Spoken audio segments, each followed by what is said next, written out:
Esse segundo caso que você comenta é um caso que é muito típico de DeFi, né, Carlos? Que a gente sempre comenta do tal do Lego de DeFi, né?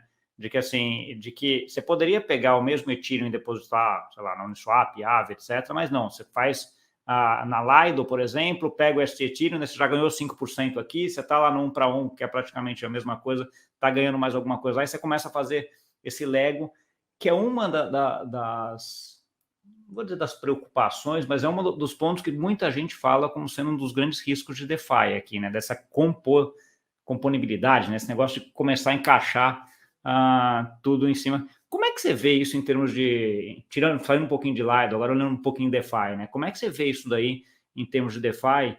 E é um risco mesmo, você acha? Ou é um negócio que é um negócio inovador e que é muito bom? Acho que é os dois, acho que é as duas coisas. Ou seja, da perspectiva de Lido, a ideia, em termos de estratégia, é mesmo que este ETH, este ativo, fica a ser o Lego, como tu disseste muito bem, mais basilar, mais base de DeFi. Ou seja, que em todos os casos de uso onde antigamente sempre se usou o ETH, por exemplo, colateral, por exemplo, pares em DEXs, um, colateral em perpetuals, todo tipo de casos de uso, que se começa a usar este ETH porque tem a mesma exposição de preço de ETH, porque é um para um quase, ou quase sempre, e ao mesmo tempo tem os staking rewards, que é 5% ou um bocadinho mais.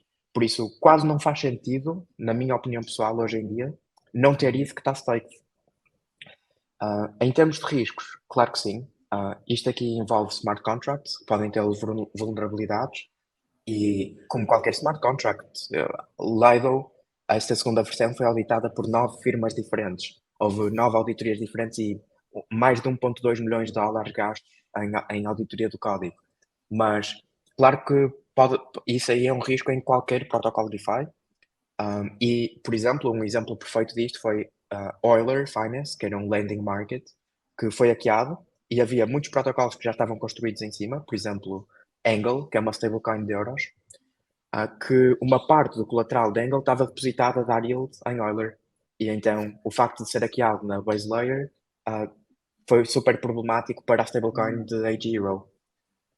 E isso aí é uma coisa que é o bom e o mau da composability. E isso também acontece em finanças tradicionais, com rehipotecação, rehypothecation, em que um ativo pode ser utilizado depois, por exemplo, temos uma mortgage, temos uma hipoteca, que depois pode ser bundled num produto maior e vendido a outra pessoa, e depois essa pessoa usar leverage sobre isso, etc. Mas eu acho que uma coisa que vai sempre acontecer, porque os incentivos estão lá para acontecer, que é se nós conseguirmos ter diferentes camadas de yield no mesmo ativo, acho que vai sempre haver procura para fazer.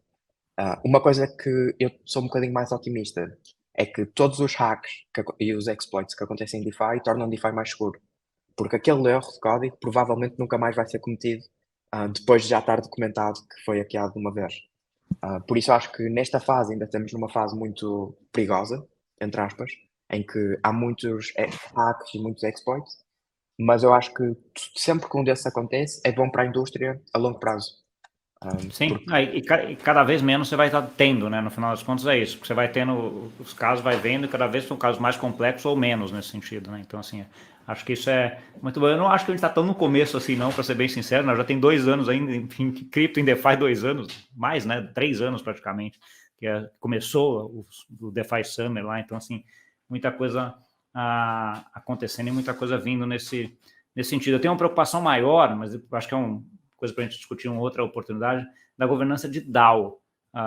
Carlos, o que eu tenho visto muito nessa parte de hacker não é nem nos protocolos, né? O cara tem acesso a DAO e tem acesso. Semana a gente teve aqui até do Tornado Cash, ontem, anteontem, aí, falando em relação a isso, né? Então, assim, o cara toma a DAO e depois aí faz o protocolo, porque os protocolos em si são poucos casos que eu tenho visto hoje de falha muito grande de smart contract onde você tem isso, né? Então, isso já mostra uma certa melhora, né? Então, assim, já teve os casos mais fáceis, vamos dizer assim, já foram coisas. Agora está muito mais difícil. E acho que eu agregaria um outro ponto também, que o fato da gente ter código aberto em relação a tudo isso ajuda muito nisso, né? Porque está todo mundo olhando o tempo inteiro, né? Então, assim, acelera muito esse processo para tirar isso.